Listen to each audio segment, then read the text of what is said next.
اعوذ باللہ من الشیطان الرجیم بسم اللہ الرحمن الرحیم. میں ہوں محمد جلیل خان اور آپ دیکھ رہے ہیں یہ school and college tuition coaching academy system کا یوٹیوب چینل.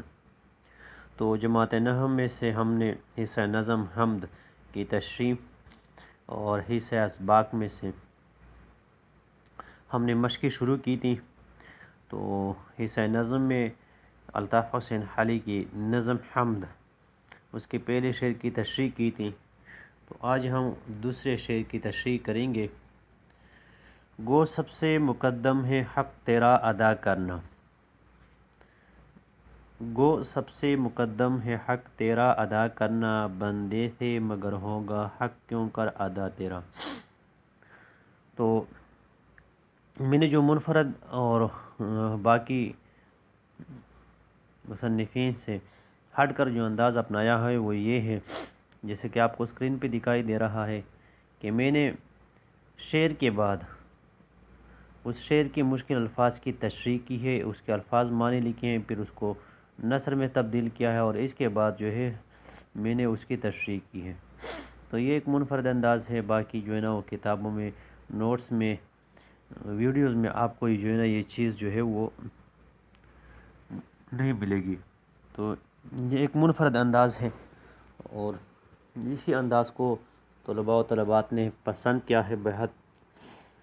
تو دوسرا شعر جو ہے، گو سب سے مقدم ہے حق تیرا ادا کرنا، بندے سے مگر ہوگا حق کیوں کر ادا تیرا. تو گو اگرچہ شاید، مقدم اول پہلا، حق فرض صلہ معاوضہ، ادا کرنا ذمے سے ساکت کرنا.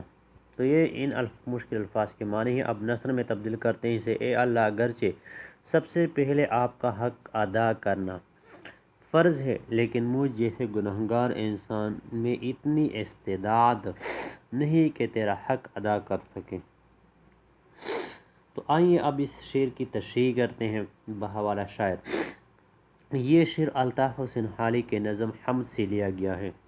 شاعر فرماتے ہیں، اے اللہ تیرے احسانات اور انعامات کے بدلے ہمارا یہ فرض ہے کہ ہم تیری عبادت کریں، تیری بندگی کریں، لیکن چونکہ انسان کو آپ ہی نے کمزور کہا ہے اور اس کمزور انسان سے تیرا حق یعنی عبادت کرنا مشکل ہے. بقول علامہ اقبال، چھوڑ دے تسبیح کو گن گن کر پڑھنا اقبال، چھوڑ دے تسبیح کو گن گن کر پڑھنا اقبال، اس سے کیا حساب جو بے حساب دیتا ہے. تو یعنی اللہ تعالیٰ کے ساتھ کیا حساب کتاب. اللہ تعالیٰ کا تو حق ہے کہ ہم اتنے انعامات، وَإِن تَعُدُّوا نِعْمَةَ اللَّهِ لَا تُحْصُوهَا، اللہ تعالیٰ قرآن پاک میں فرماتے ہیں کہ اگر آپ میرے انعامات کو گننا شمار کرنا چاہو تو گن نہیں سکتے. اور ایک اور جگہ سورہ رحمان میں جس طرح فرماتے ہیں، اعوذ باللہ من الشیطان الرجیم بسم اللہ الرحمن الرحیم، فَبِأَيِّ آلَاءِ رَبِّكُمَا تُكَذِّبَانِ. انسان سے مخاطب ہے اللہ تعالیٰ کہ اے انسان، اور تو اپنے رب کی کون کون سی نعمت کو جھٹلائے گا. تو ان انعامات کے بدلے میں ہمارا یہ فرض ہے، ہماری یہ ذمہ داری ہے کہ ہم اللہ تعالیٰ کی بندگی کریں، صرف اس کی بندگی کریں، اسی کی عبادت کریں.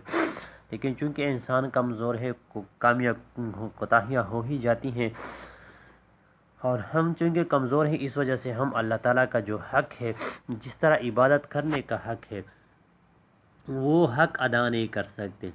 جان دی اسی کی تھی، حق تو یہ ہے کہ حق ادا نہ ہوا. تو ایک اور شاعر فرماتے ہیں کہ جان دی اسی کی تھی، یعنی یہ جان تو ہے جو ہے نا یہ اللہ تعالیٰ کی دی ہوئی جو ہے وہ ایک عطیہ ہے. جان دی اسی کی تھی. اگر میں نے یہ جان اللہ کے حوالے کر دی، یعنی اللہ کی مرضی اور اس کے رسول کی منشا کے مطابق گزاری، تو اس میں کوئی بات نہیں، ایسی بڑی بات کوئی نہیں. میں نے ایسا کوئی جو ہے نا وہ کارنامہ انجام نہیں دیا. کیوں؟ حق تو یہ ہے کہ حق ادا نہ ہوا. حق تو یہ ہے کہ جس طرح بندگی یا زندگی دینے کا حق تھا، جس طرح اللہ تعالیٰ کے احکامات کے مطابق زندگی گزارنے کا حق تھا، وہ حق بھی ہم نے ادا نہ کیا.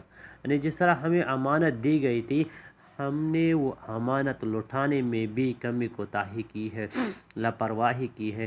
تو اس وجہ سے جو ہے اللہ تعالیٰ کے دی ہوئی انعامات کا شکر ادا کرنا، اس کی صحیح طور سے بندگی کرنا، اللہ تعالیٰ کی صحیح عبادت کرنا، یہ چونکہ ہم جیسے کمزور انسان بندوں کا کیا ہے ان کے لیے مشکل ہے، تو اس وجہ سے جتنی عبادت ہم سے ہو سکتی ہے اتنی عبادت ہمارے لیے کیا ہے، وہ غنیمت ہے۔ تو آج کی ویڈیو میں بس صرف اتنا ہی۔ ویڈیو ختم کرنے سے پہلے آپ نے N G S school and college tuition coaching academy کا یوٹیوب چینل سبسکرائب کرنا ہے۔ اس کے علاوہ اس کو لائک، شیئر اور کمنٹس بھی لازمی کرتے جائیں تاکہ آپ کی طرح دوسرے جو طلبات ہیں وہ اس سے فائدہ اٹھا سکیں۔ مجھے دیجیے اجازت، انشاءاللہ اگلے شعر کی تشریح کے ساتھ اگلے ویڈیو میں دوبارہ حاضر ہوں گے۔ اللہ حافظ، اپنا بہت سارا خیال رکھیے گا، اور N G S school and college tuition coaching academy system کا یوٹیوب چینل جو ہے وہ دیکھتے رہیے گا۔ اس میں آپ کو آپ کے سبجیکٹ کے متعلق اور دوسری بہت سی معلوماتی ویڈیوز آپ کو یہاں پہ میسر آ سکتی ہیں۔ اللہ حافظ، اللہ کے حوالے۔